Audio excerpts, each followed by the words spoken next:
Welcome everyone. Today we're going to be learning about children's bodies and appropriate touch.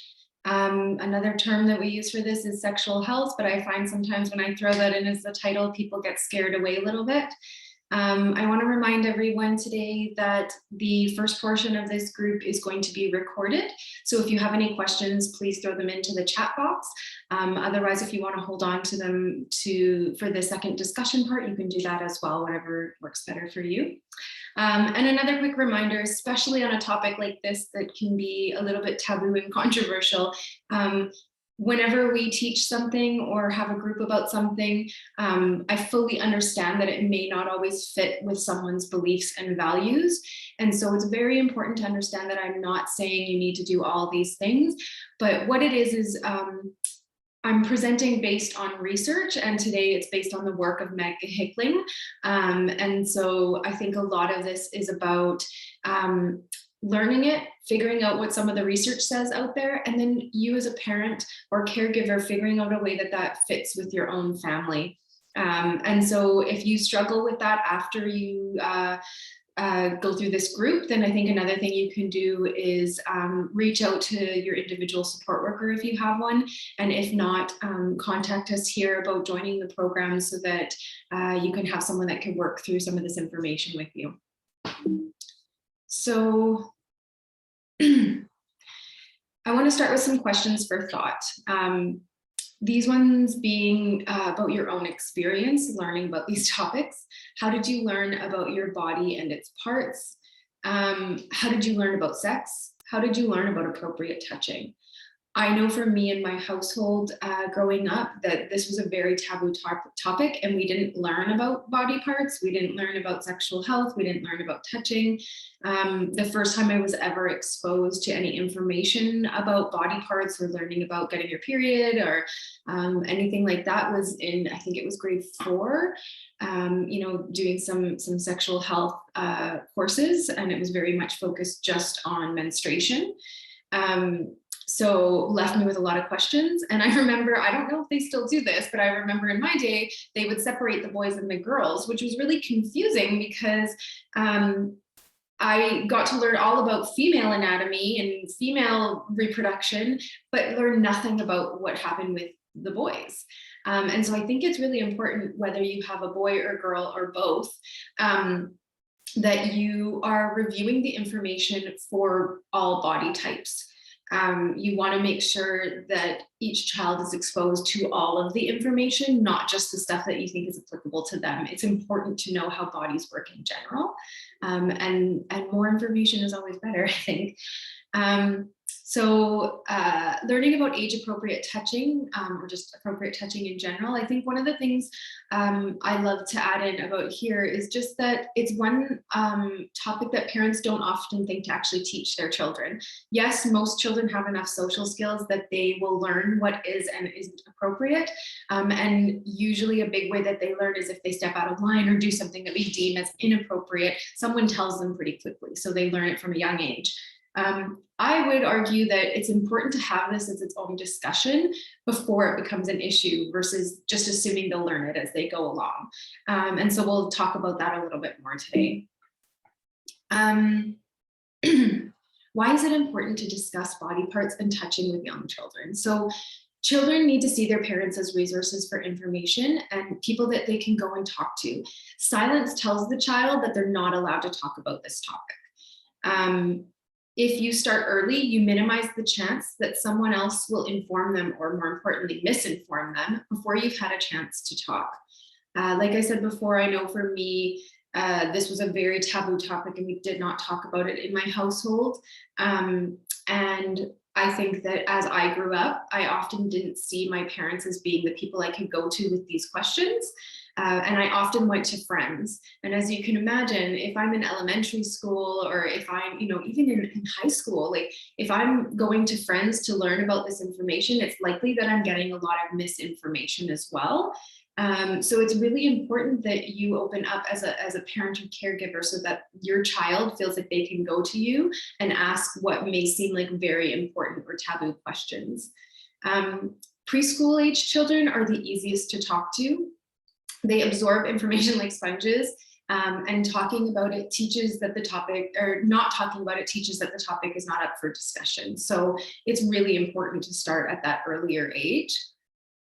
Some more reasons why it's important is that studies show that teens and young adults who've learned about sexual health in an open way at home in the early years later become less sexually active, promiscuous, and in unsafe relationships and unsafe in relationships. We know that the more informed someone is, the more likely they're able to make better decisions on their own. And so, you know, studies have actually replicated that and shown that in terms of sexual health. Children who are not given factual information about something will often make up a story to explain things themselves. If you haven't talked to your children yet about where babies come from, this could be a funny one to start with, and just ask them where they think babies come from. And sometimes you get some accurate information because they've picked up on it, but oftentimes you get some really interesting stories. I'm just gonna go back for 1 second there. Sexual health knowledge helps children become more abuse resistant. Using proper names for body parts is a great defense mechanism. And so what we mean by that is we know that children who have more sexual health knowledge are less targeted by offenders, and they're just less likely to be vulnerable to sexual abuse. In no way am I saying that it's preventative. There's no amount of education that would fully prevent it, but you definitely, for me at least, I'd like to be on the side of caution and know that these things definitely help reduce chances. Body talk promotes child safety. So as I said before, sexual offenders usually choose vulnerable children. If a child knows appropriate sexual vocabulary, body part vocabulary, the offender knows that some adult or parent has taught him or her about their body and appropriate touch. And so that child is far less likely to be a target. Again, I can't stress the importance enough of using proper terms for body parts. I think it was in the book that Meg Hickman wrote, but I remember this example of a little boy that had a different name for his penis, and I can't remember what it was. For this example, my son calls his penis his rocket ship for some reason. And he's going to murder me one day for having shared that with people. But that's kind of what had happened, that a boy had gone to his teacher saying, oh, so-and-so touched my rocket ship. And she just assumed that that meant a toy of his, and later found out that that's what he referred to as his penis after sexual abuse allegations had come out. And so they realized that he was in fact trying to go to an adult and someone that he trusted as a means of telling them what happened, but they had no idea what he was talking about because it wasn't the right terminology or something that everyone would agree is the terms that they would use. Offenders also know that the adult, if a child is expressing knowledge in the area, the offender will know that the adult has likely said that this is an acceptable topic to talk about, so that the child feels, they notice that the child is sort of open and honest and open to talking about sexual health, and that triggers them to say, okay, someone in their life is a trusting adult that they've spoken to about this, and again, makes them less vulnerable to be a target. Body talk and child safety. So children who know that it's okay to discuss sex with their caregivers are more likely to disclose if someone tries to touch them. Sexually intrusive people often choose a victim who seems unaware of sexual health and will not tell anybody. So I've said that stuff already. Caregivers who are silent about this topic send a powerful message not to talk about it. And as a result, uneducated children become more vulnerable and at risk. I know I've said this stuff already, but I just want to make it very clear. Ages and stages. So 2-year-olds are at the stage where they learn how to dress and undress. They love being naked, probably before 2-year-old as well. Most children enjoy being naked. They're curious about how others look under their clothes. They may masturbate or touch themselves as a natural way of exploring their own bodies. They're just curious about what's going on. Preschoolers are interested in their own bodies and not in sex. It's more about an exploration of oneself. And they tend to get curious about the human body in general and curious about what other people's parts look like. I think it's important to concentrate on the health and safety aspects of body and touching. They tend to have the mentality of, I'll show you mine if you show me yours. kids start to get interested in playing doctor, playing house. I've had quite a few parents say, oh my gosh, I walked in on my child and their friend and they were playing doctor and getting naked and touching body parts. That's actually quite a common thing that we see in young children. I think what's important here is that the activity is consensual and that it's occurring between two children who are close in age. If you've got a huge age gap, you've got a 13-year-old telling a 3-year-old to undress and touching their body parts, it's quite inappropriate, and we want to make sure that we stop that behavior. But usually, if 2 4-year-olds are playing together and they play doctor and they've been to the doctor before and they see mommy get naked at the doctor or they get naked at the doctor, it's often just an exploration of something that they've seen in their real life. And I think it's okay to turn to your child and without making them feel shame, just saying, hey, even when we're playing doctor, I know that at the real doctor, sometimes we take our clothes off, but when we're playing doctor, we need to keep our clothes on. So it's still about talking about appropriate ways of playing and appropriate ways of touching, but at the same time, not shaming your child, because then they won't go to you if questions arise about those things in the future. Concepts young children need to know. So I recommend that they know proper names of body parts, that they understand the basics of reproduction, where do babies come from, basic rules around privacy, your body belongs to you, the difference between appropriate and inappropriate touching, that you can talk to your mom and dad about your body, and that we don't keep secrets from mom and dad about our bodies. And that questions are allowed here. Questions are allowed with any caregiver, mom, dad, trusted adult. I don't have some of the actual scripts or dialogues that you could have in terms of explaining. I was looking back at the reproduction one. I know that's a hard one to explain to kids.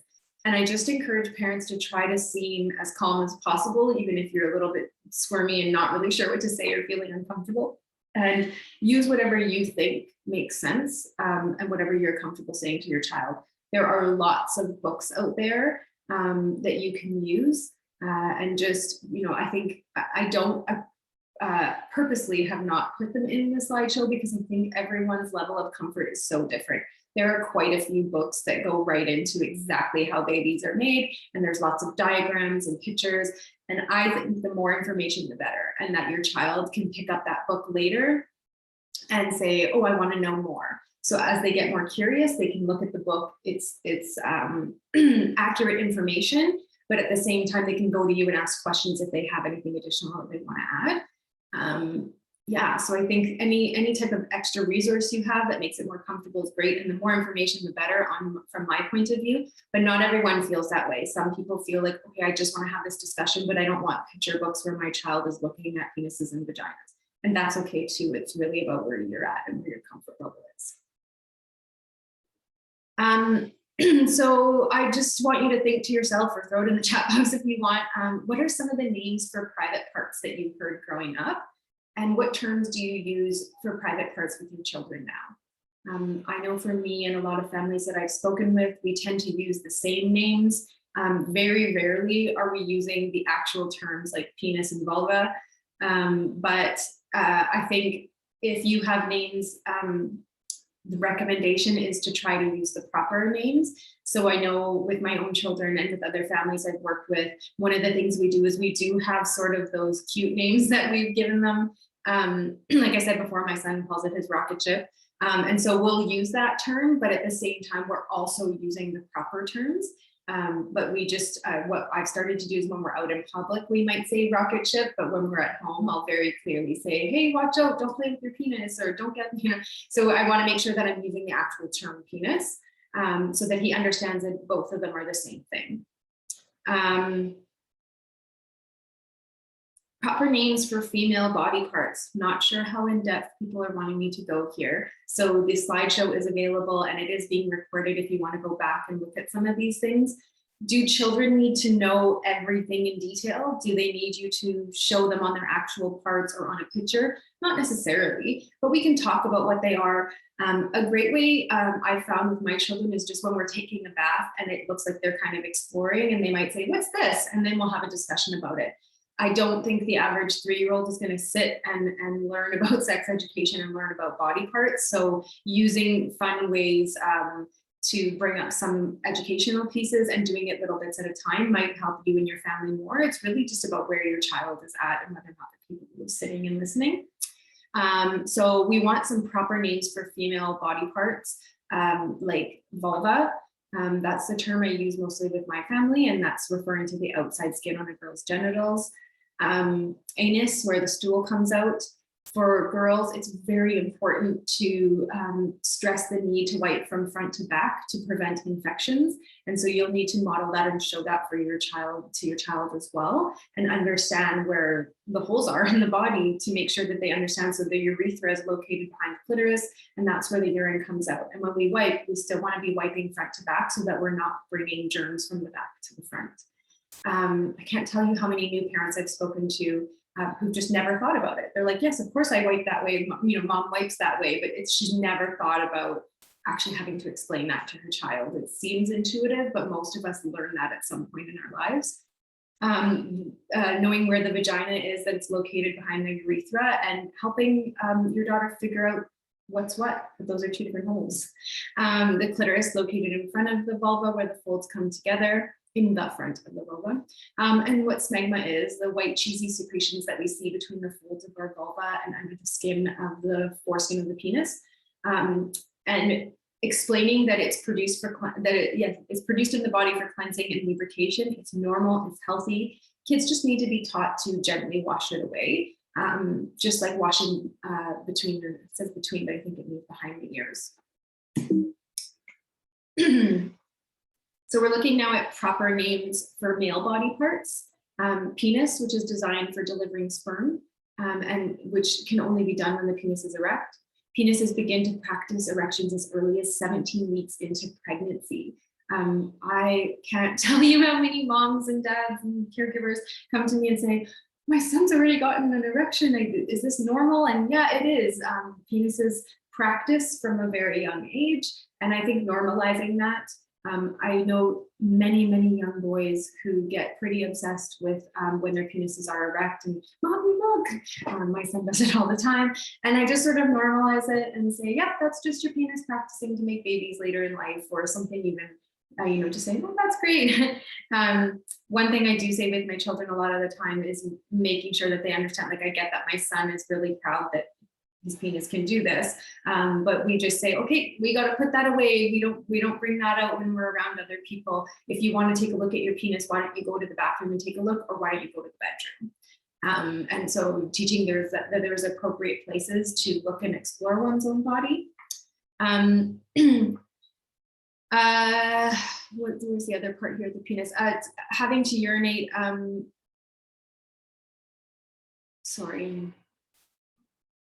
Sorry, the erections are not related to having to urinate, and that early erections are simply practice erections, like push-up exercises to keep your penis healthy.